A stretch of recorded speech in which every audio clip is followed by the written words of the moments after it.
대구의 차가운 겨울 아침, 한 노숙자의 떨리는 목소리가 사회복지사의 귀에 꽂혔습니다. 민지, 가기 싫어 했는데 내가 밀었어. 이 한마디가 26년 전 사라진 두 형제의 미스터리를 다시 열게 됩니다. 1988년 7살 지환과 5살 민지는 학교에서 집으로 돌아오는 길에 흔적도 없이 사라졌습니다. 경찰은 수사를 포기했고 세월은 흘렀지만 진실은 묻히지 않았습니다. 파란 창문이 있는 빨간 집, 잠긴 문 뒤에서 들리는 울음소리, 그리고 계단에서의 비명, 지환의 기억이 조각조각 돌아오면서 더 충격적인 진실이 모습을 드러냅니다. 누가 이 두 아이를 납치했을까요? 민지는 어디에 있을까요? 그리고 왜 송씨 가문은 이 사건을 26년 동안 은폐했을까요? 대구에서 일어난 이 충격적인 실화를 지금 바로 확인하세요. 여러분이 어디서 시청하시든 구독과 좋아요, 그리고 댓글 남겨주시는 것 잊지 마세요. 대구의 차갑고 음산한 아침이었다. 도시 외곽의 작은 임시보호소, 상담실에서는 소의 숟가락이 밥그릇에 부딪히는 금속성 소리만이 공간을 채우고 있었다. 그때 갑자기 쉰 목소리가 그 고요함을 깨뜨렸다. 민지, 가기 싫어했는데 내가 밀었어. 34살의 젊은 사회복지사 지원은 그 자리에서 얼어붙었다.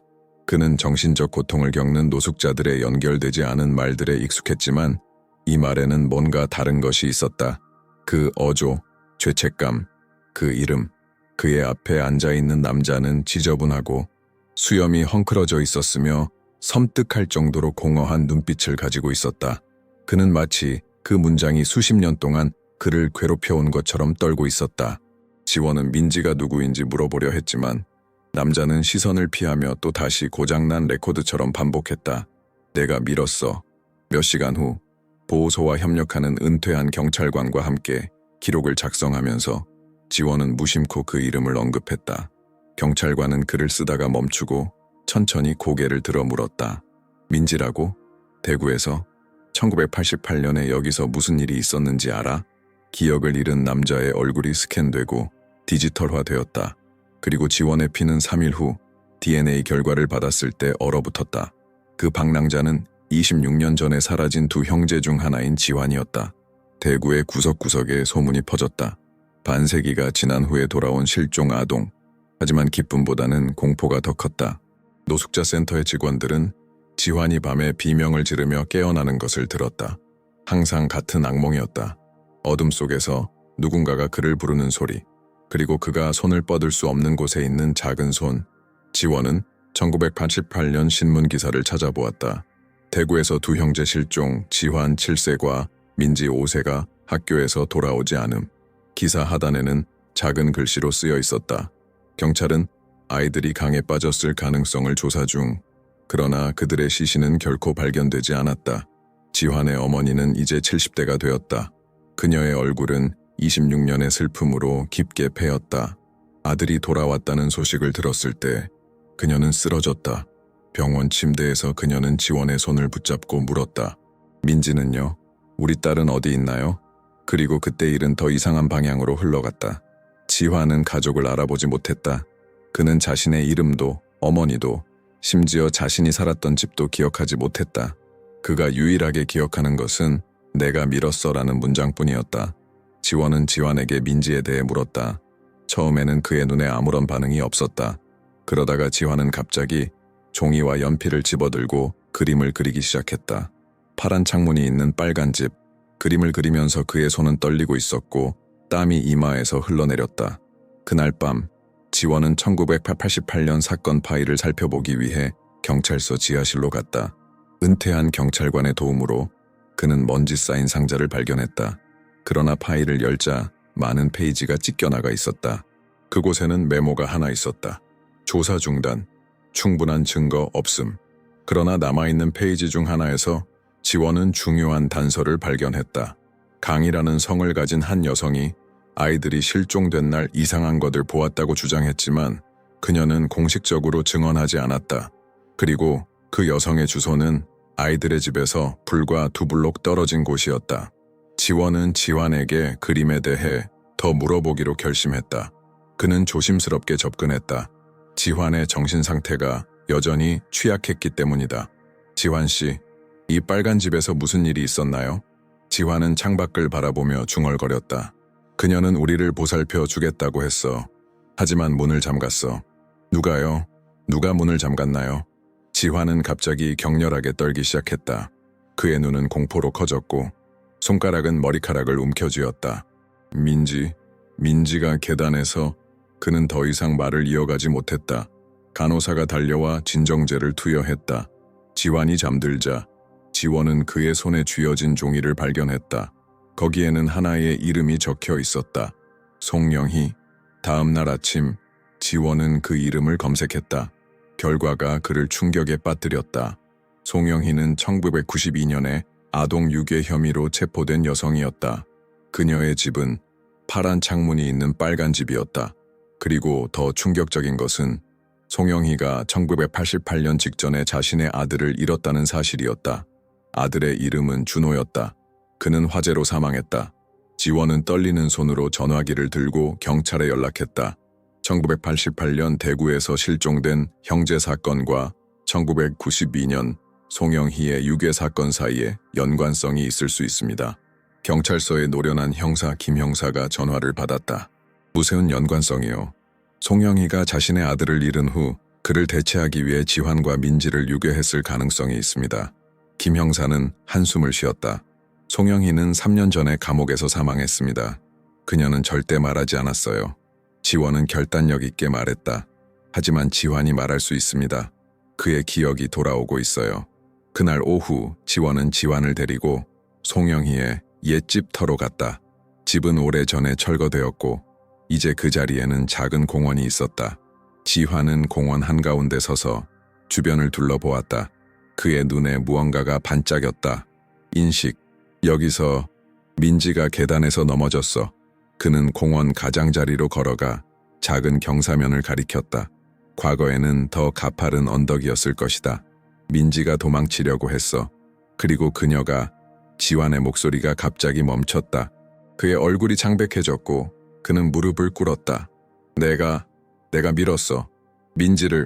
내가 민지를 밀었어. 지원은 무릎을 꿇고 지환의 어깨를 잡았다. 무슨 뜻이에요? 무슨 일이 있었던 거예요? 지환의 눈에서 눈물이 흘러내렸다. 그녀는 우리를 가두었어. 하지만 민지는 너무 똑똑했어. 그녀는 창문을 열어서 나가려고 했어. 나는 그녀를 따라가려고 했는데 그녀가 나를 뒤로 밀었어. 그녀는 너는 여기 있어 도움을 구할게라고 말했어. 그는 흐느끼며 계속했다. 하지만 그 여자가 민지를 발견했어.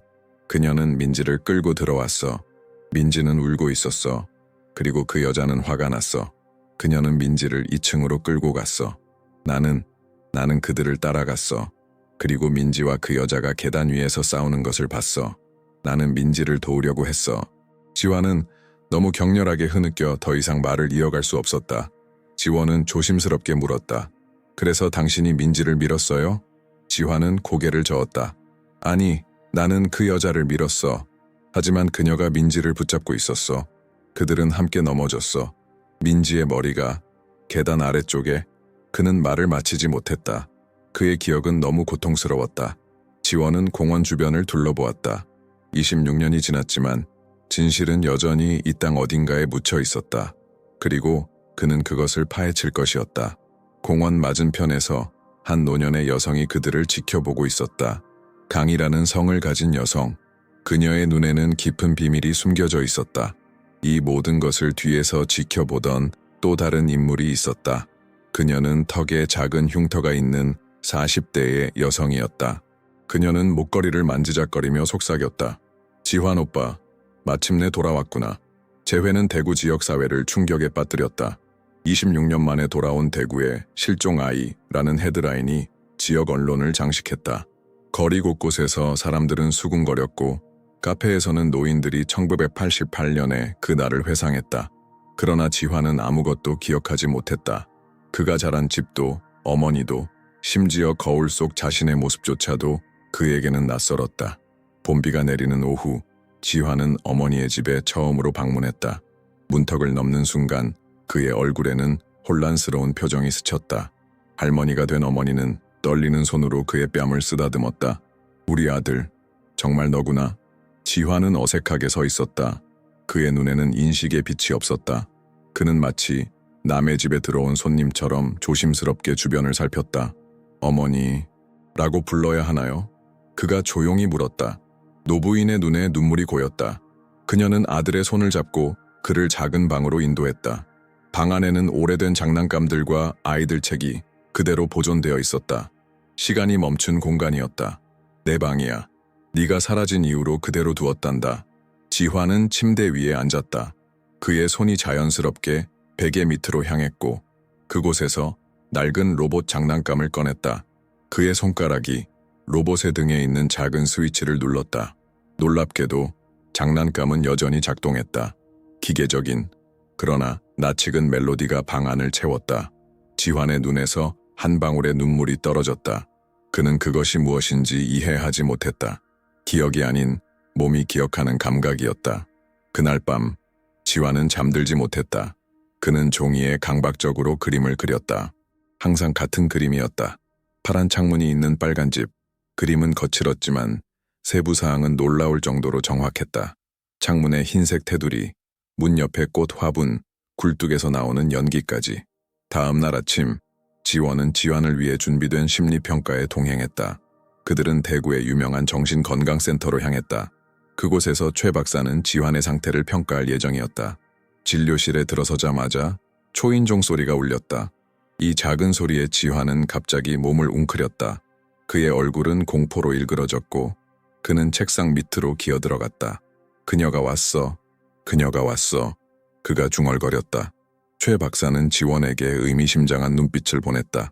트라우마가 깊었다. 그들은 지환을 진정시킨 후 간단한 인지 테스트를 시작했다. 지환의 지능은 정상이었지만 그의 기억은 파편화되어 있었다. 마치 퍼즐 조각들이 뒤섞인 것 같았다. 테스트 중간에 최 박사는 1980년대 어린이 노래를 틀었다. 그것은 당시 인기 있었던 KBS 어린이 프로그램의 주제가였다. 노래가 절정에 이르렀을 때 지환은 갑자기 경련을 일으키며 소리쳤다.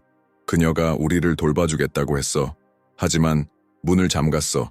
그의 목소리는 더 이상 성인의 것이 아니었다. 그것은 겁에 질린 7살 아이의 목소리였다. 그의 손은 허공을 향해 뻗어 있었고 그의 눈은 과거의 유령을 보고 있었다. 지원은 그날 저녁 1988년 사건 파일을 더 깊이 조사하기로 결심했다.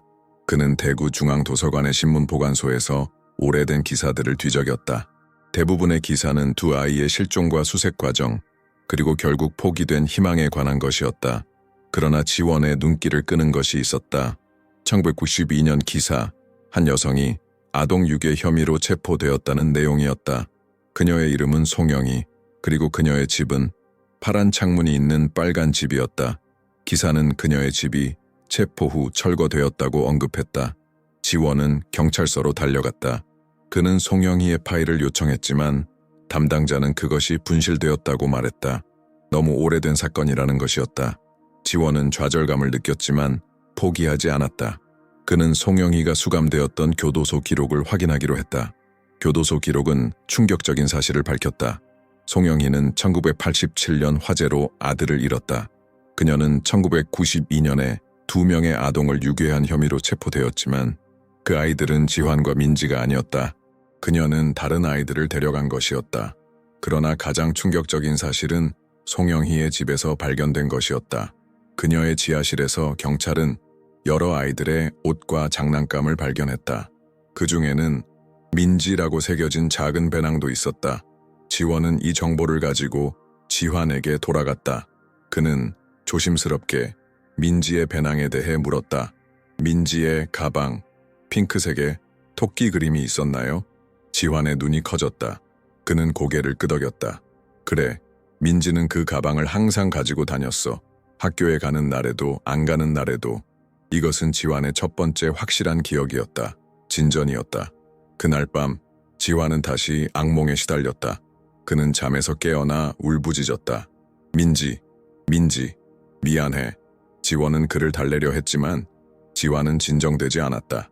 그는 계속해서 민지의 이름을 불렀다. 마침내 그는 지원의 눈을 똑바로 바라보며 말했다. 민지는 살아있어. 나는 그걸 느껴.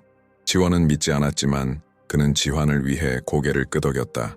그러나 그날 밤 지원이 집으로 돌아가는 길에 그는 거리 건너편에서 이상한 모습을 발견했다. 한 여성이 그를 지켜보고 있었다. 그녀의 턱에는 작은 흉터가 있었다. 지원이 그녀에게 다가가려 했을 때 그녀는 사라졌다. 다음 날 지원은 송영희의 집이 있던 장소를 다시 방문했다. 그곳은 이제 작은 공원이 되어 있었다. 공원 벤치에 앉아있던 노인이 지원을 불렀다. 젊은이, 당신이 그 오래된 사건을 조사하는 사람이지요? 지원은 놀라서 고개를 끄덕였다. 나는 강 여사예요. 그 일이 있던 날 내가 본 것이 있어요. 지원의 심장이 빨리 뛰기 시작했다. 이것은 중요한 단서였다. 그는 노인의 옆에 앉아 그녀의 이야기를 들을 준비를 했다. 그리고 그는 자신이 26년 된 미스터리의 중심에 한 발짝 더 가까워졌다는 것을 알았다. 다음 날 아침 일찍 지원은 강 여사를 만나기로 약속한 작은 찻집으로 향했다. 가을의 서늘한 공기가 그의 뺨을 스쳤고 낙엽이 그의 발밑에서 바스락거렸다. 대구의 거리는 조용했지만 그의 마음속은 시끄러웠다. 26년 된 미스터리의 실마리를 쥐고 있다는 기대감과 불안함이 교차했다. 찻집은 오래된 한옥을 개조한 곳이었다. 나무 문을 열고 들어서자 은은한 차 향기가 그를 맞이했다. 구석자리에 앉아있는 강 여사가 보였다. 그녀는 80대 초반의 나이에도 불구하고 꼿꼿한 자세를 유지하고 있었다. 그녀 앞에는 김이 모락모락 피어오르는 보리차 한 잔이 놓여 있었다. 강 여사님, 안녕하세요. 저는 지원입니다. 노인은 고개를 끄덕였다. 그녀의 눈은 깊고 슬픔에 젖어 있었지만 그 안에는 확고한 결의가 보였다. 26년이 지났지만 그날의 기억은 여전히 선명해요. 강 여사는 천천히 이야기를 시작했다. 그녀의 목소리는 낮고 떨렸지만 단어 하나하나에 확신이 실려 있었다.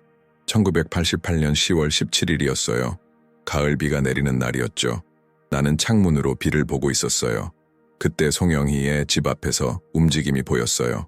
지원은 노트북을 꺼내 기록하기 시작했다. 강 여사는 잠시 눈을 감고 과거의 기억을 더듬었다. 두 아이가 학교 가방을 메고 지나가고 있었어요. 남자아이와 여자아이, 민지와 지환이었죠. 갑자기 송영희가 문 밖으로 나와 그들을 불렀어요. 그녀는 뭔가를 들고 있었어요. 아마도 과자였을 거예요. 아이들은 잠시 망설였지만 결국 그녀의 집으로 들어갔어요. 지원은 눈썹을 찌푸렸다. 그래서 경찰에 신고하지 않으셨나요? 강 여사의 눈에 눈물이 고였다. 송영희는 동네에서 잘 알려진 사람이었어요. 그녀는 최근에 아들을 잃었고 모두가 그녀를 불쌍히 여겼죠. 나는 그저 그녀가 외로워서 아이들에게 과자를 주는 것이라고 생각했어요. 그녀는 차를 한 모금 마시고 계속했다. 하지만 몇 시간 후 나는 이상한 소리를 들었어요. 비명 같은. 그래서 창문으로 다시 보았죠. 민지가 송영희의 집 대문에서 울고 있었어요. 그녀는 나가려고 했지만 송영희가 그녀를 안으로 끌어당겼어요. 그때 송영희의 얼굴을 봤어요. 그것은 내가 잊을 수 없는 표정이었어요. 광기와 집착이 뒤섞인 강 여사의 손이 떨렸다. 지원은 그녀의 손을 잡아주었다. 그날 밤 아이들의 부모가 동네를 다니며 아이들을 찾았어요. 나는 말했어야 했어요. 하지만 두려웠어요. 송영희는 동네에서 영향력 있는 가족의 일원이었거든요. 그리고 다음 날 송영희는 나에게 찾아와 아무것도 보지 못했다고 말하라고 위협했어요. 지원은 깊이 한숨을 내쉬었다. 그래서 진실이 26년 동안 묻혀 있었군요. 강 여사는 고개를 끄덕였다. 내 남편이 병으로 죽은 후 나는 이 마을을 떠났어요. 대구 외곽의 작은 마을로 이사했죠. 하지만 그 죄책감은 항상 나를 따라다녔어요. 지원은 지환의 그림을 꺼내 강 여사에게 보여주었다. 이 집이 송영희의 집인가요? 강 여사는 그림을 보자마자 창백해졌다. 맞아요. 파란 창문과 빨간 벽돌. 하지만 그 집은 이제 없어요. 송영희가 체포된 후 철거되었어요. 그녀는 잠시 침묵했다가 덧붙였다. 신문에서 그 집 사진을 본 적이 있어요. 하지만 지환이 어떻게 그릴 수 있는 거죠? 그는 그때 너무 어렸잖아요. 트라우마는 기억을 강하게 각인시킵니다. 지원이 설명했다. 지환은 대부분의 것을 기억하지 못하지만 그 집은 그의 악몽 속에 생생하게 남아있어요. 그들은 차를 마저 마시며 침묵에 잠겼다. 바깥에서는 비가 내리기 시작했다. 빗방울이 창문을 두드리는 소리가 26년 전 그날의 비를 떠올리게 했다. 지환이 괜찮나요? 강 여사가 조심스럽게 물었다. 지원은 머리를 흔들었다. 아니요, 그는 많은 트라우마를 겪고 있어요. 하지만 우리는 그를 치료하기 위해 노력하고 있습니다. 강 여사는 가방에서 낡은 사진 한 장을 꺼냈다. 이것을 가져가세요. 내가 몰래 찍은 사진이에요. 송영희의 집이요. 지원은 놀라서 사진을 받아들었다. 흑백 사진 속에는 분명히 지환이 그린 그 집이 있었다. 파란 창문, 빨간 벽돌, 그리고 문 옆에 꽃 화분까지. 감사합니다, 강 여사님. 이것은 매우 중요한 증거가 될 거예요. 그날 오후 지원은 지환을 데리고 치료센터로 향했다. 그곳에서 초해 박사는 1980년대 아동음악을 이용한 특별한 기억 회복 세션을 준비했다. 방은 부드러운 조명으로 꾸며져 있었고 벽에는 1980년대 대구의 사진들이 걸려 있었다. 지환은 안락 의자에 앉았다. 그의 손은 무릎 위에서 긴장하게 꼭 쥐어져 있었다. 최 박사는 녹음기를 켰고 당시 인기 있던 어린이 노래가 흘러나왔다. 처음에는 아무 반응이 없었다. 그러나 두 번째 노래가 시작되자 지환의 표정이 변하기 시작했다. 그의 눈이 커졌고 입술이 떨렸다. 그는 마치 멀리서 누군가가 부르는 소리를 듣는 것처럼 고개를 들었다. 그녀가 이 노래를 불렀어. 그가 중얼거렸다. 누가요? 최 박사가 부드럽게 물었다. 송영이, 그녀는 이 노래를 불러줬어. 우리가 울 때마다. 지환의 눈에서 눈물이 흘러내렸다. 그는 갑자기 소리쳤다. 그녀는 우리를 돌봐준다고 했어. 하지만 문을 잠갔어.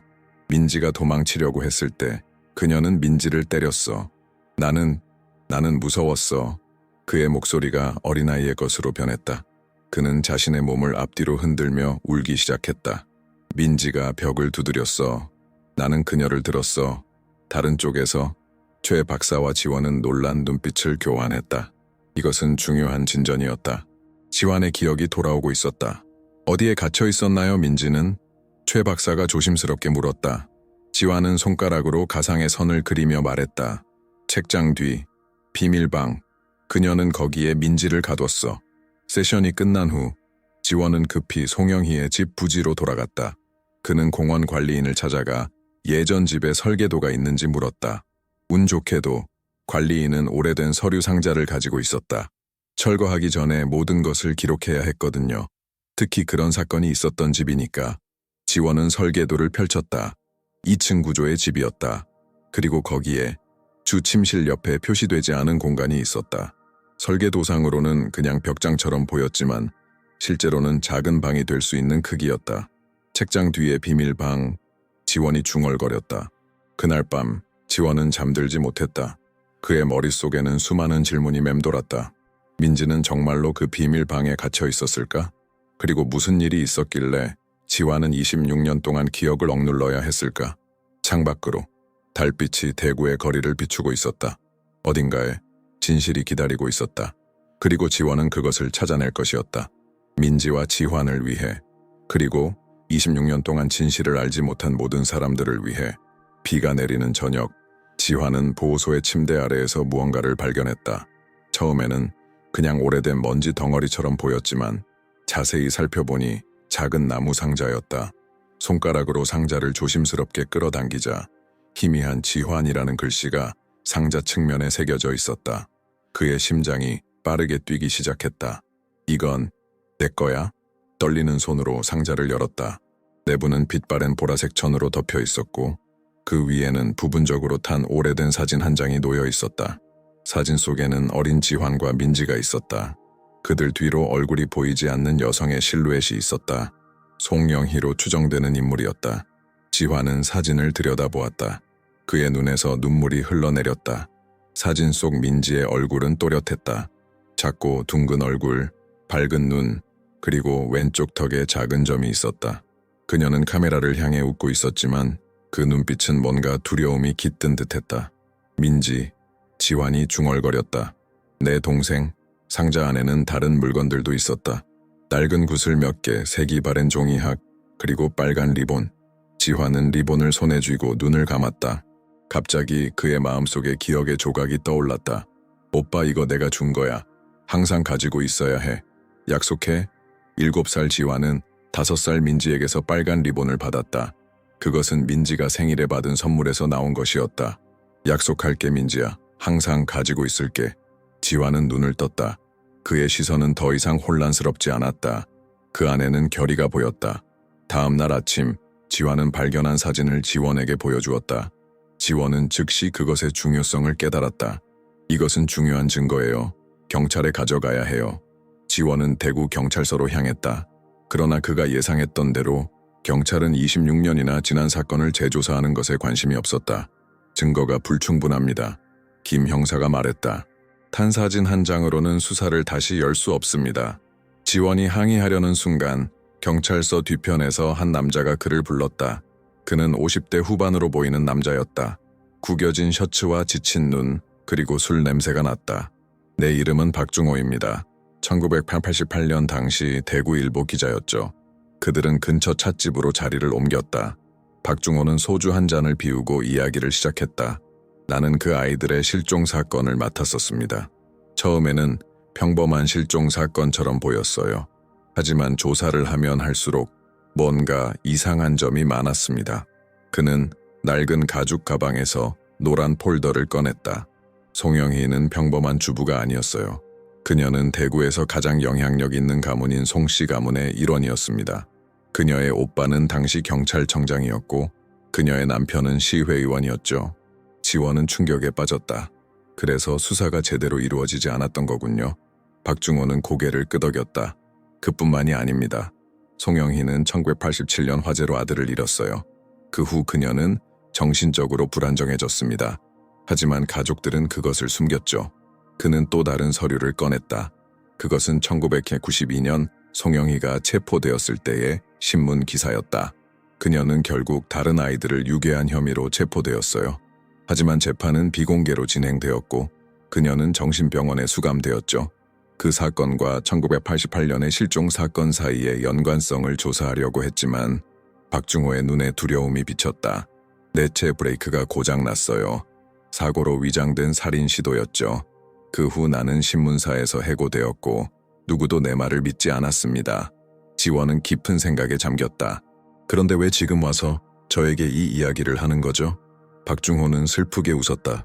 왜냐하면 나는 죽어가고 있으니까요. 가난 말기입니다. 6개월밖에 남지 않았어요. 그리고 이 세상을 떠나기 전에 나는 진실이 밝혀지는 것을 보고 싶습니다. 지원은 박중호의 도움으로 송영희의 집 설계도를 더 자세히 검토했다. 그들은 책장 뒤 비밀방의 정확한 위치를 확인할 수 있었다. 이 방은 원래 설계돼 없었어요. 박중호가 설명했다. 송영희의 남편이 나중에 추가했습니다. 공식적으로는 창고라고 했지만 둘은 서로를 바라보았다. 그들은 모두 같은 생각을 하고 있었다. 그날 밤 지원은 지환과 함께 송영희의 집 부지로 돌아갔다. 그들은 공원 관리인의 허락을 받아 옛집의 기초 부분을 조사할 수 있었다. 지환은 마치 무언가에 이끌리듯 특정 지점으로 걸어갔다. 이곳이 책장이 있던 곳이에요. 지원과 박중호는 그 지점을 파기 시작했다. 얼마 지나지 않아 그들은 시멘트 아래에서 나무 상자를 발견했다. 그것은 작고 정교하게 만들어진 상자였다. 상자 위에는 한자로 민지라고 새겨져 있었다.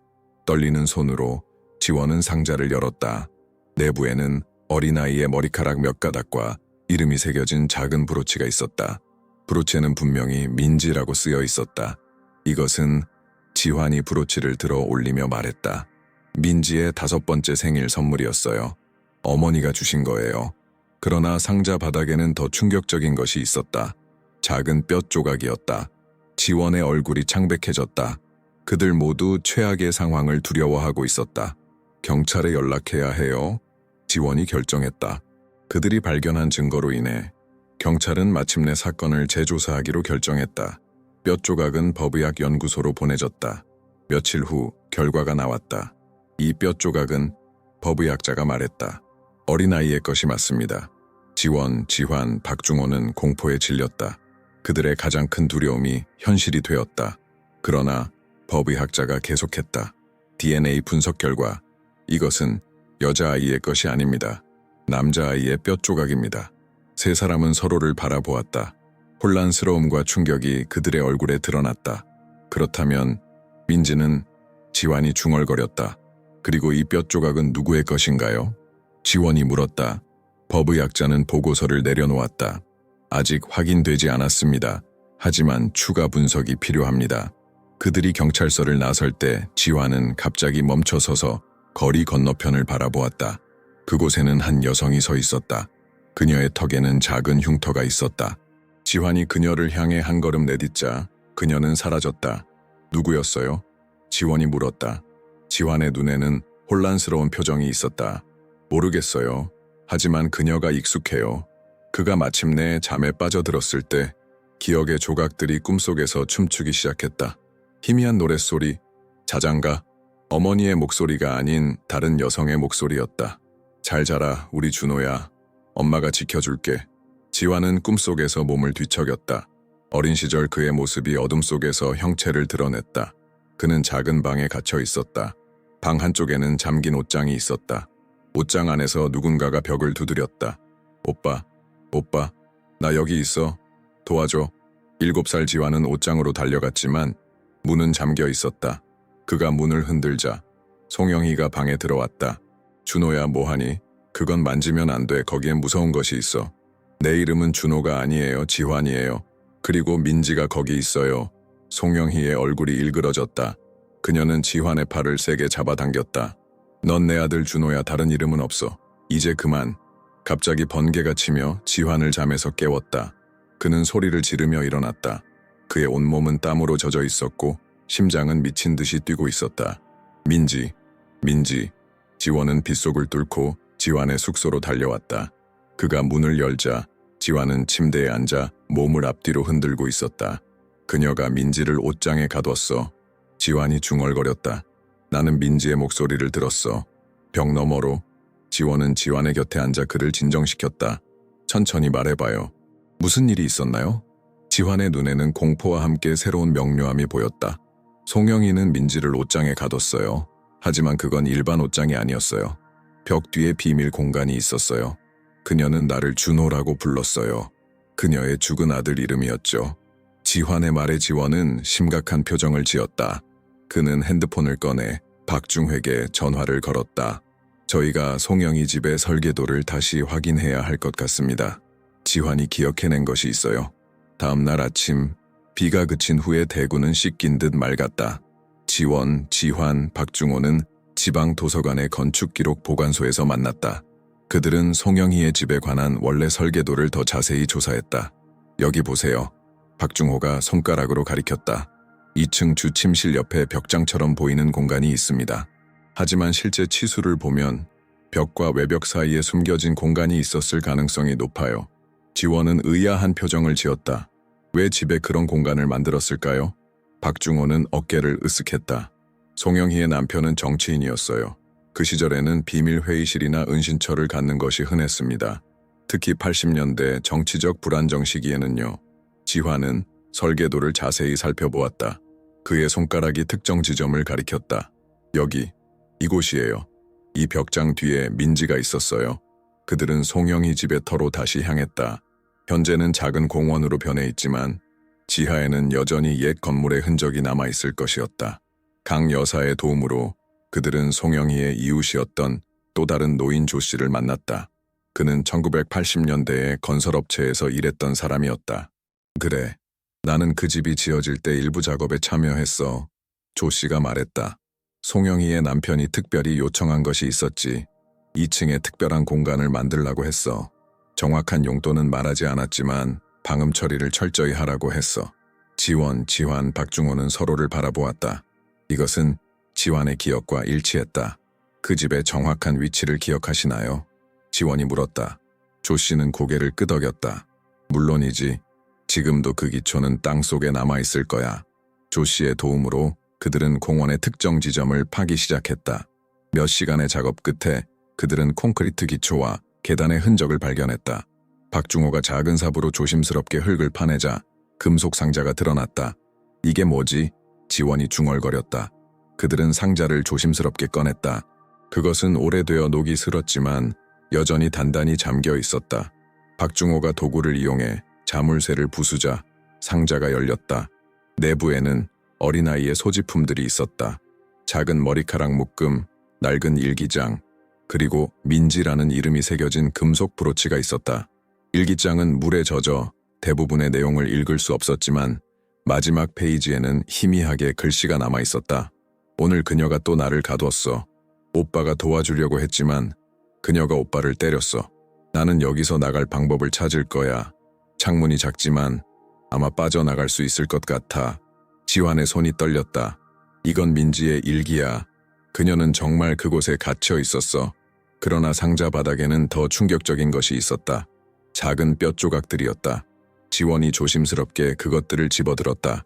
이것들은 우리가 이전에 발견한 것과 같은 종류의 뼈 조각인 것 같아요. 박중호는 고개를 끄덕였다. 경찰 법의학팀에 가져가야 합니다. 그들이 상자의 내용물을 조사하는 동안 지환은 갑자기 멈춰서서 주변을 둘러보았다. 그의 얼굴이 창백해졌다. 여기서 일어났어. 그가 중얼거렸다. 무슨 일이요? 지원이 물었다. 지환은 땅바닥에 무릎을 꿇고 손으로 흙을 만졌다. 민지가 도망치려고 했어. 그리고 송영희가 그녀를 붙잡았어. 그들은 여기서 싸웠어. 지환의 눈에서 눈물이 흘러내렸다. 그의 기억이 점점 더 선명해지고 있었다. 그리고 나는 민지를 도우려고 했어. 하지만 내가 송영희를 밀자 그녀가 민지를 붙잡은 채로 넘어졌어. 그들은 계단 아래로 굴러떨어졌어. 지환의 말에 지원과 박중호는 충격을 받았다. 이것이 바로 지환이 26년 동안 내가 밀었어? 라고 중얼거렸던 이유였다. 그 후에 무슨 일이 일어났어요? 지원이 조심스럽게 물었다. 지환은 눈을 감고 기억을 더듬었다. 기억이 힘이에요. 송영희가 일어나서 민지를 확인했어. 그리고 그녀는 소리를 질렀어. 나는 무서워서 숨었어. 법의학팀이 도착하여 현장을 조사하기 시작했다. 그들은 상자와 뼈 조각을 수거했고 주변 지역을 더 넓게 파기 시작했다. 몇 시간 후 그들은 더 많은 뼈 조각을 발견했다. 이것들은 분명히 어린아이의 것입니다. 법의학자가 말했다. 하지만 모든 조각을 분석해봐야 정확한 신원을 확인할 수 있을 거예요. 지환은 멍한 표정으로 현장을 바라보았다. 그의 마음속에는 무언가가 계속 맴돌고 있었다. 뭔가 중요한 것, 그가 아직 기억해내지 못한 것이 있었다. 날이 어두워지자 경찰은 현장 조사를 일시 중단했다. 지원은 지환을 숙소로 데려갔다. 그날 밤 지환은 또다시 악몽에 시달렸다. 그러나 이번에는 악몽이 아니라 기억이었다. 26년 동안 묻혀있던 진실이 마침내 그에게 돌아오고 있었다. 마침내 김 형사가 결과를 들고 찾아왔다. 그의 표정은 심각했다. 그들은 보호소의 작은 회의실에 모였다. 지환, 지원, 박중호, 그리고 강 여사까지 모두가 진실을 알기 위해 모인 것이었다. 뼈 조각에 대한 분석 결과가 나왔습니다. 김 형사가 파일을 펼치며 말했다. 이 뼈 조각들은 남자아이의 것이 맞습니다. 나이는 약 5, 6세로 추정됩니다. 지환의 얼굴이 창백해졌다. 그렇다면 민지가 아니라는 건가요? 김 형사는 고개를 끄덕였다. 네, 이 아이는 민지가 아닙니다. 우리는 DNA 검사를 통해 이 아이의 신원을 확인했습니다. 이 아이는 그는 잠시 말을 멈추고 심호흡을 했다. 이 아이는 송준호입니다. 송영희의 아들이죠. 방 안에 충격적인 침묵이 내려앉았다. 지원이 먼저 입을 열었다. 하지만 송준호는 1987년 화재로 사망했다고 알려져 있었잖아요. 김 형사는 또 다른 서류를 꺼냈다. 그것이 공식 기록입니다. 하지만 우리가 송 씨 가문의 의료 기록을 조사해보니 실제로는 좀 다른 이야기가 있었습니다. 송준호는 화재로 사망한 것이 아니라 심각한 뇌에 손상을 입었습니다. 그는 병원에서 몇 달간 의식불명 상태로 있다가 1988년 초에 사망한 것으로 보입니다. 지환은 혼란스러운 표정을 지었다. 그렇다면 송영희는 아들의 죽음을 받아들이지 못했습니다. 김 형사가 설명을 이어갔다. 우리의 추정으로는 그녀는 자신의 아들을 대체할 누군가를 찾고 있었던 것 같습니다. 그리고 그녀는 당신과 민지를 선택했습니다. 방 안이 모든 사람들이 지환을 바라보았다. 그의 눈에는 깨달음의 빛이 서서히 퍼져나갔다. 그녀는 나를 준호라고 불렀어요. 지환이 중얼거렸다. 그녀는 내가 그녀의 아들이라고 믿게 하려고 했어요. 하지만 민지는 방해가 되었죠. 민지는 계속해서 우리는 집에 가야 해 라고 말했어요. 그래서 송영희는 민지를 가두었어요. 김 형사는 고개를 끄덕였다. 우리의 가설은 이렇습니다. 송영희는 당신을 자신의 아들로 대체하려고 했습니다. 그리고 그 과정에서 민지를 격리시켰죠. 하지만 무언가 잘못되었고 계단에서의 사고, 지환이 말을 이었다. 민지가 도망치려고 했을 때 송영희가 그녀를 붙잡았어요. 나는 민지를 도우려고 했고 송영희를 밀었어요. 그들은 함께 계단 아래로 떨어졌습니다. 지환의 눈에서 눈물이 흘러내렸다. 그 후에 무슨 일이 일어났는지 기억이 나지 않아요. 하지만 민지가 그는 말을 이어가지 못했다. 모두가 최악의 상황을 생각하고 있었다. 박중호가 목을 가다듬었다. 송영희의 기록을 더 살펴보면 그녀는 1988년 사건 직후 잠시 사라졌습니다. 약 6개월 동안 그녀의 행적이 없어요. 그리고 그녀가 돌아왔을 때 그녀는 혼자였습니다. 그녀는 지환을 다른 곳으로 데려갔을 수 있습니다. 지원이 추측했다. 아마도 트라우마로 인해 지환의 기억이 억압되었을 거예요. 김 형사는 또 다른 서류를 꺼냈다. 우리는 송영희의 재산 기록을 조사했습니다. 그녀는 대구 외곽에 또 다른 집을 가지고 있었어요. 그곳에서 그녀는 지환을 준호로 키웠을 가능성이 높습니다. 그럼 민지는 어떻게 됐죠? 강 여사가 조용히 물었다. 방 안에 무거운 침묵이 내려앉았다. 누구도 그 질문에 답하고 싶지 않았다. 지환은 갑자기 자리에서 일어났다. 그의 눈에는 이전과 다른 결의가 보였다. 민지는 살아있어요. 그가 단호하게 말했다. 나는 그것을 느껴요. 만약 그녀가 계단에서 죽었다면 그녀의 뼈가 준호의 뼈와 함께 발견되었을 거예요. 하지만 그렇지 않았어요. 무언가 다른 일이 일어났어요. 지원은 지환의 눈을 바라보았다. 그의 말에는 확신이 있었다. 무슨 일이 일어났다고 생각해요? 지환은 창밖을 바라보았다. 비가 그치고 희미한 햇살이 구름 사이로 비쳤다. 기억이 조금씩 돌아오고 있어요. 그가 말했다. 계단에서의 사고 후 민지는 다쳤어요. 하지만 그녀는 죽지 않았어요. 송영희는 패닉 상태에 빠졌고 나를 데리고 다른 방으로 갔어요. 그녀는 전화를 걸었어요. 누군가에게 도움을 요청했어요. 지환의 기억은 여전히 단편적이었지만 그는 계속해서 떠오르는 이미지들을 말로 표현했다. 누군가가 왔어요. 여자였어요. 학생 같았어요. 교복을 입고 있었어요. 송영희의 조카인 것 같았어요. 그의 눈이 갑자기 커졌다. 그 여자가 민지를 데리고 갔어요. 송영희는 나에게 민지는 이제 없어. 넌 이제 준호야 라고 말했어요. 그리고 그녀는 모든 것을 불태웠어요. 사진, 옷, 민지의 모든 흔적을. 박중호가 갑자기 자리에서 일어났다. 그는 노트북을 꺼내 1988년 기사를 검색했다. 여기 있어요. 그가 말했다. 송영희의 조카, 송미라. 그녀는 당시 고등학생이었어요. 그리고 아이들이 실종된 지 얼마 후에 그녀도 사라졌어요. 그녀의 부모는 그녀가 미국 유학을 위해 떠났다고 했지만 지원은 놀란 표정으로 박중호를 바라보았다. 송미라의 부모는 누구였나요? 송영희의 오빠, 당시 경찰청장이었던 송민석과 그의 아내입니다. 모든 퍼즐 조각이 제자리를 찾아가기 시작했다. 송영희가 민지와 지환을 납치했고 사고가 발생했다. 송영희의 조카 송미라가 민지를 데려갔고 그 가족은 모든 것을 은폐했다. 하지만 왜 송미라가 민지를 데려갔을까요? 지원이 물었다. 그리고 그녀는 민지를 어디로 데려갔을까요? 이 질문에 대한 답은 아직 없었다. 하지만 지환의 눈에는 새로운 희망이 빛났다. 민지가 살아있다면 그가 말했다. 우리는 그녀를 찾아야 해요. 김 형사는 고개를 끄덕였다. 우리는 송미라를 추적하기 시작할 것입니다. 그녀가 현재 어디에 있는지 알아내는 것이 첫 번째 단계입니다. 회의가 끝난 후 지환은 혼자 시간을 보내고 싶다고 했다. 그는 대구의 거리를 걸으며 기억의 조각들을 모으려고 노력했다.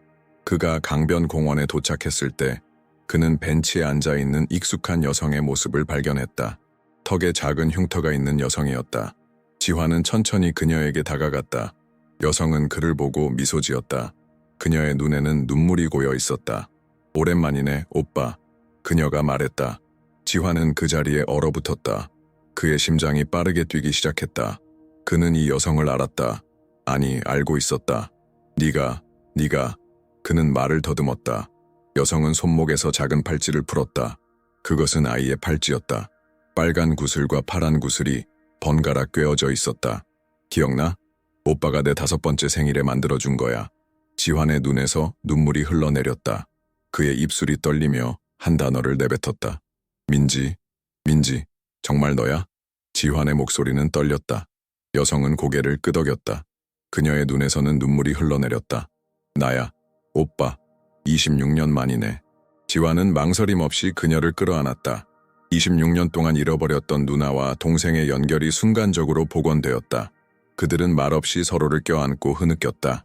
주변의 세계는 사라지고 오직 그들 둘만 남은 것 같았다.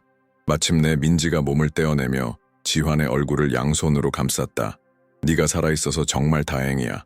오랫동안 네가 어떻게 됐는지 몰랐어. 지환은 여전히 충격과 혼란스러움 속에 있었다. 하지만 어떻게, 어디에 있었던 거야? 왜 연락하지 않았어? 민지는 깊은 한숨을 내쉬었다. 그녀는 벤치에 다시 앉으며 지환을 옆에 앉히기도 했다. 가을 바람이 강변의 나무들을 흔들었고 노란 낙엽이 그들 주위로 흩날렸다. 오랜 이야기야. 그녀가 말했다. 그날 이후로 많은 일이 있었어. 그녀는 과거로 돌아가는 듯한 표정으로 강물을 바라보았다.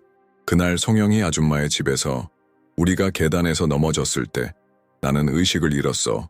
깨어났을 때 나는 다른 집에 있었어.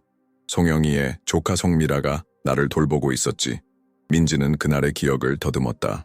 그녀의 목소리는 과거의 공포를 떠올리며 약간 떨렸다. 송미라는 당시 고등학생이었어. 그녀는 송영희가 우리를 납치한 것을 알고 있었지만 가족의 명예를 위해 침묵하고 있었어. 하지만 그날 사고 후에 그녀는 더 이상 참을 수 없었던 거야. 그녀는 송영희에게 도움을 주는 척하면서 실제로는 나를 구해준 거야. 지환은 놀란 표정으로 민지를 바라보았다. 송미라가 너를 구했다고? 민지는 고개를 끄덕였다. 그녀는 나를 데리고 도망쳤어. 처음에는 대구 외곽의 친구 집으로, 그리고 나중에는 서울로. 그녀는 자신의 부모님과 송영희에게 미국 유학을 간다고 거짓말을 했어. 하지만 실제로는 나와 함께 서울에 숨어 있었지. 지환은 혼란스러워했다. 하지만 왜 그녀는 경찰에 신고하지 않았어?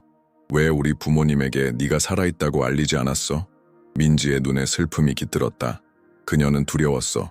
그녀의 삼촌, 즉 송영희의 오빠는 당시 대구 경찰청장이었어. 그리고 그녀의 아버지는 영향력 있는 정치인이었지. 그들은 이 스캔들이 공개되는 것을 원치 않았어.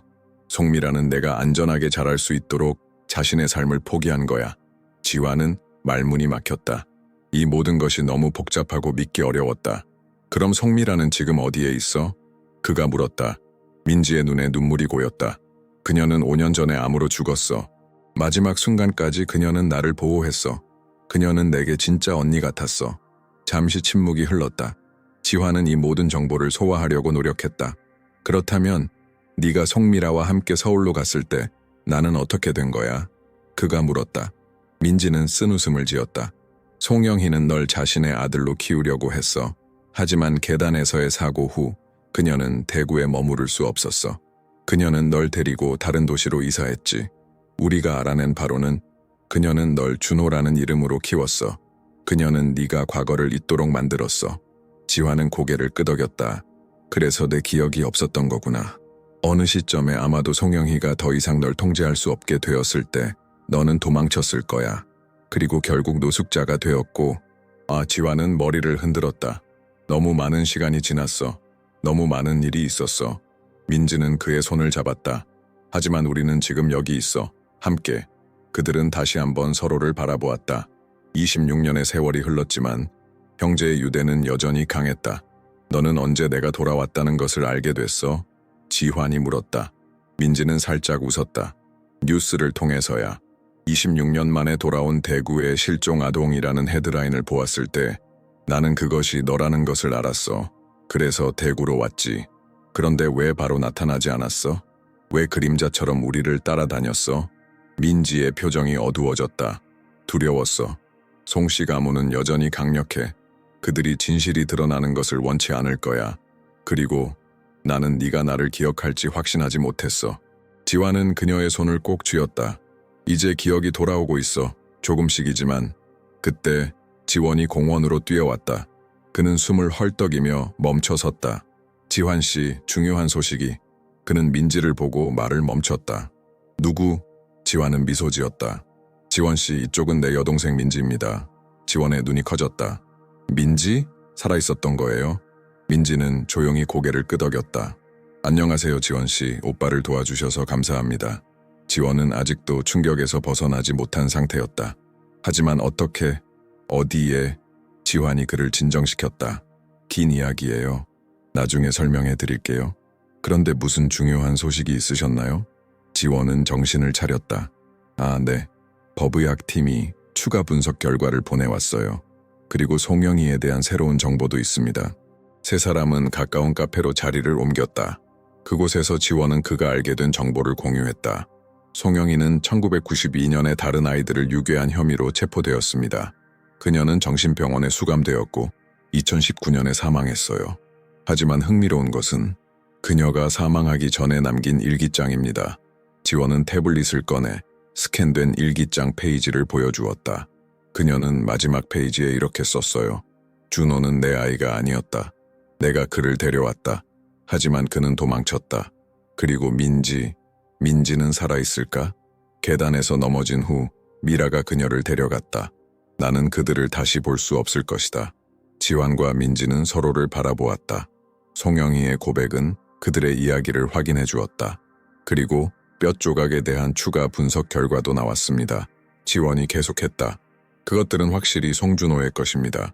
하지만 그는 화재로 인한 부상으로 사망한 것이 아니라 두개골 골절로 사망했습니다. 그리고 그 상처는 사고가 아닌 폭력에 의한 것으로 보입니다. 민지의 얼굴이 창백해졌다. 송영희가 자신의 아들을 우리는 아직 확실한 증거가 없습니다. 지원이 말했다. 하지만 가능성은 있어요. 지환은 고개를 숙였다. 그녀는 정말 미쳐 있었군요. 그리고 우리는 그녀의 광기 속에 갇혔어요. 민지는 오빠의 손을 꼭 잡았다. 하지만 이제 우리는 자유로워. 그리고 진실이 밝혀지고 있어. 지원은 태블릿을 내려놓았다. 내일 김 형사가 두 분을 만나고 싶어 합니다. 공식 진술을 받고 사건을 마무리하기 위해서요. 지환과 민지는 동시에 고개를 끄덕였다. 26년 동안의 악몽이 마침내 끝나가고 있었다. 카페를 나와 석양이 물드는 대구의 거리를 걸으며 지환은 마음속에 있던 의문을 민지에게 물었다. 송미라가 널 구한 후 너는 한 번도 돌아오지 않았어? 우리 부모님에게 연락하지 않았어? 민지의 눈에 깊은 슬픔이 깃들었다. 송미라는 나에게 부모님이 돌아가셨다고 말했어. 교통사고로. 그리고 네가 그 사고로 심각한 부상을 입었다고. 나는 그것이 진실이라고 믿었어. 지환은 충격을 받았다. 왜 그녀가 그런 거짓말을. 나중에 알게 되었지만 그녀는 송씨 가문의 보복으로부터 나를 보호하기 위해 그렇게 한 거야. 그녀는 내가 과거를 잊고 새 삶을 살기를 원했어. 민지는 눈물을 닦았다. 내가 진실을 알게 된 것은 송미라가 죽기 직전이었어. 그녀는 모든 것을 고백했어. 하지만 그때는 이미 너무 늦었어. 우리 어머니는 이미 돌아가셨고 지환은 그녀를 다시 한번 안아주었다. 하지만 이제 우리는 다시 만났어. 그리고 함께 앞으로 나아갈 수 있어. 그들이 강변을 따라 걸으며 해가 대구의 지평선 너머로 저물었다. 26년의 어둠 끝에 새로운 날이 밝아오고 있었다. 26년이 지난 후 대구시는 민지의 기억을 위한 추모식을 계획했다. 1988년 실종된 아이들 중 한 명이 돌아왔지만 다른 한 명은 여전히 실종으로 남아있다고 믿었기 때문이다. 시청 공원에는 작은 기념비가 세워졌고 그 앞에는 민지의 이름이 새겨진 상징적인 무덤이 만들어졌다. 추모식 날 하늘은 맑고 푸르렀다. 가을의 선선한 바람이 공원의 나무들을 스치며 지나갔다. 수백 명의 시민들이 모여 오랫동안 잊혀졌던 비극을 기억하기 위해 모였다. 언론사들의 카메라가 행사를 비추고 있었고 대구시장은 연설을 준비하고 있었다. 지환은 검은 양복을 입고 행사장에 도착했다. 그의 얼굴은 긴장으로 굳어 있었지만 눈에는 결의가 담겨 있었다. 지원이 그의 옆에서 그를 지지해주고 있었다. 민지는 아직 나타나지 않았다. 그녀는 마지막 순간에 나타나기로 계획했다. 준비됐어요? 지원이 조용히 물었다. 지환은 고개를 끄덕였다. 네, 오랜 시간 동안 기다려온 순간입니다. 김 형사가 그들에게 다가왔다. 그는 지난 며칠 동안 송씨 가문에 대한 조사를 진행해왔다. 모든 준비가 완료됐습니다. 시장님의 연설 후에 진행될 거예요. 대구시장이 연단에 올랐다. 그는 목을 가다듬고 말하기 시작했다. 오늘 우리는 26년 전 우리 지역사회에서 일어난 비극을 기억하기 위해 모였습니다. 두 어린아이 지환과 민지가 하교 길에 실종되었고 우리는 오랫동안 그들의 운명을 알지 못했습니다. 하지만 운명은 때로 우리에게 놀라운 선물을 줍니다. 지환이 26년 만에 우리에게 돌아왔고 비록 그의 기억은 흐릿하지만 그의 귀환은 우리 모두에게 희망을 주었습니다. 시장은 잠시 말을 멈추고 지환을 바라보았다. 그러나 오늘 우리는 여전히 찾지 못한 민지를 기리기 위해 이 자리에 모였습니다. 그녀의 영혼이 평안하기를 기원합니다.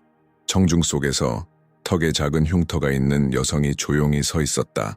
민지는 검은색 선글라스와 모자로 자신의 정체를 숨기고 있었다.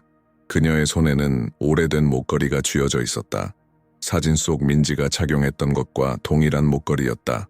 시장의 연설이 끝나고 의식이 진행되었다. 민지의 상징적인 무덤 앞에 꽃이 놓여졌고 촛불이 켜졌다.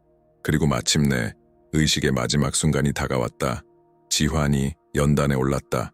26년 전 저와 제 여동생 민지는 평범한 하교길에 납치되었습니다. 오랫동안 저는 그날 무슨 일이 있었는지 기억하지 못했습니다.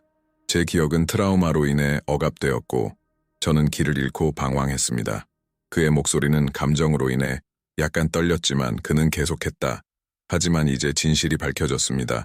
송영희라는 여성이 저희를 납치했고 그녀의 죽은 아들을 대체하기 위해 저를 준호라는 이름으로 키우려 했습니다. 그리고 민지는 지환은 잠시 말을 멈추고 청중을 바라보았다. 그의 눈은 민지를 찾았고 그녀는 미소를 지으며 고개를 끄덕였다. 민지는 살아있습니다. 청중 사이에서 놀라움의 소리가 터져 나왔다. 카메라 플래시가 연달아 터졌다. 오늘 우리는 이 상징적인 무덤을 열어 진실을 밝히고자 합니다. 이 무덤은 비어 있을 것입니다. 왜냐하면 민지는 죽지 않았기 때문입니다. 김 형사의 지시에 따라 공원 관리인들이 다가와 상징적인 무덤의 덮개를 열었다. 예상대로 그것은 비어 있었다. 단지 형식적인 행위였지만 그 상징성은 강력했다. 지환은 손을 뻗어 청중 속의 민지를 가리켰다. 내 여동생 민지는 오늘 이 자리에 있습니다. 모든 시선이 민지에게로 향했다. 그녀는 천천히 선글라스와 모자를 벗었다. 그녀의 얼굴이 드러나자 청중 사이에서 감탄사가 흘러나왔다. 턱에 작은 흉터만 아니라면 그녀는 26년 전 실종된 그 어린 소녀의 성인 버전과 똑같았다. 민지는 천천히 연단으로 걸어갔다. 그녀가 지환 옆에 서자 형제는 서로의 손을 잡았다. 26년 만의 공식적인 재회였다. 안녕하세요, 대구 시민 여러분. 민지의 목소리는 작지만 확고했다. 저는 민지입니다. 26년 전 저는 납치되었습니다. 하지만 송영희의 조카 송미라의 도움으로 탈출할 수 있었습니다. 송미라는 저를 서울로 데려가 새로운 정체성으로 키웠습니다. 그녀는 저를 보호하기 위해 자신의 삶을 희생했습니다. 민지의 눈에서 눈물이 흘러내렸다. 오랫동안 저는 진실을 알지 못했습니다. 제 가족이 교통사고로 사망했다고 믿었습니다. 오빠가 중상을 입었다고 생각했습니다. 그리고 저를 찾는 사람들이 있다면 그들은 저를 해치려는 사람들이라고 믿었습니다. 그녀는 목걸이를 들어 올렸다. 이것은 제가 5살 때 어머니께서 선물해 주신 목걸이입니다. 26년 동안 이것은 제 과거와의 유일한 연결고리였습니다. 청중 속에서 누군가가 일어났다. 그것은 지환과 민지의 어머니였다. 70대의 노인이 된 그녀는 떨리는 걸음으로 연단을 향해 걸어갔다. 민지는 어머니를 보자마자 달려가 그녀를 안았다. 3명의 가족이 26년 만에 다시 하나가 되는 순간이었다. 눈물과 웃음이 섞인 감동적인 재회 장면을 보며 청중들은 기립박수를 보냈다. 언론사들의 카메라는 이 역사적인 순간을 기록하고 있었다. 행사가 끝난 후 지환과 민지는 조용한 차 한 잔을 위해 근처 찻집으로 자리를 옮겼다. 그들의 어머니는 너무 지쳐 집으로 돌아갔고 지원과 김 형사는 언론의 질문에 답하기 위해 남았다. 이제 어떻게 될까? 민지가 물었다. 지환은 따뜻한 차 한 모금을 마시며 말했다. 송씨 가문에 대한 조사가 계속될 거야. 그들이 26년 동안 이 모든 것을 은폐한 책임을 물을 거야. 민지는 고개를 끄덕였다. 그리고 우리는 앞으로 나아가야 해. 26년의 시간을 되돌릴 순 없어. 하지만 우리는 여전히 서로가 있어. 민지는 미소 지었다. 그래, 우리는 살아남았어. 비록 우리는 더 이상 예전의 우리가 아니지만 창밖으로 석양이 대구의 지평선 너머로 저물고 있었다. 새로운 날이 시작되려 하고 있었다. 26년의 어둠 끝에 마침내 빛이 비치기 시작했다. 지환은 창밖을 바라보며 중얼거렸다. 그녀는 살아남았어. 그리고 나도. 하지만 우리는 더 이상 같은 사람이 아니야. 민지는 오빠의 손을 꼭 잡았다. 하지만 우리는 여전히 형제야. 그것은 변하지 않아. 그들의 앞에는 불확실한 미래가 놓여 있었다. 진실이 밝혀지면서 많은 질문들이 답을 찾았지만 여전히 해결되지 않은 것들도 있었다. 송씨 가문의 책임, 송영희의 범죄에 대한 법적 결과, 그리고 무엇보다 지환과 민지가 어떻게 26년의 상실을 극복하고 새로운 삶을 시작할 것인가. 하지만 이 모든 질문들 속에서도 한 가지 분명한 진실이 있었다. 형제는 다시 만났고 그들의 유대는 시간과 거리, 그리고 트라우마도 끊을 수 없었다. 찻집을 나서며 지환과 민지는 함께 대구의 거리를 걸었다. 그들의 어깨가 스치며 오래된 기억과 새로운 약속이 교차했다. 과거는 여전히 아프고 복잡했지만 미래는 희망으로 가득 차 있었다. 가자, 민지야, 지환이 말했다. 집에 가자. 그리고 그들은 함께 26년 만에 진정한 의미의 집으로 향했다. 26년이라는 긴 시간 동안 갈라졌던 형제의 재회. 이 이야기는 우리에게 잊혀진 진실이 결코 영원히 묻히지 않는다는 것을 보여줍니다. 지환의 억압된 기억과 민지의 숨겨진 삶, 그리고 그들을 둘러싼 어둠의 비밀은 결국 빛 속으로 드러났습니다. 여러분이라면 어떠셨을까요? 26년의 시간이 지난 후 모든 기억을 잃은 채 과거와 마주한다면 진실을 찾아갈 용기가 있으셨을까요? 때로는 우리 삶에서 가장 고통스러운 순간들이 가장 큰 성장을 가져다 줍니다. 지환과 민지는 어린 시절의 트라우마를 넘어 자신들의 정체성을 재발견했습니다. 그들이 보여준 것처럼 인간의 정신은 상상할 수 없을 만큼 강인합니다. 우리 모두의 삶 속에도 아직 해결되지 않은 의문들이 있지 않을까요? 그리고 그 의문들을 직면할 준비가 되어 있나요? 이 감동적인 이야기가 마음에 드셨다면 채널 구독과 좋아요, 그리고 여러분의 생각을 댓글로 남겨주세요. 여러분이 어디에서 시청하시든 이 이야기를 주변 사람들과 나누어 주세요. 때로는 가장 충격적인 진실 속에서 가장 아름다운 화해가 시작됩니다. 다음 이야기에서 또 만나요.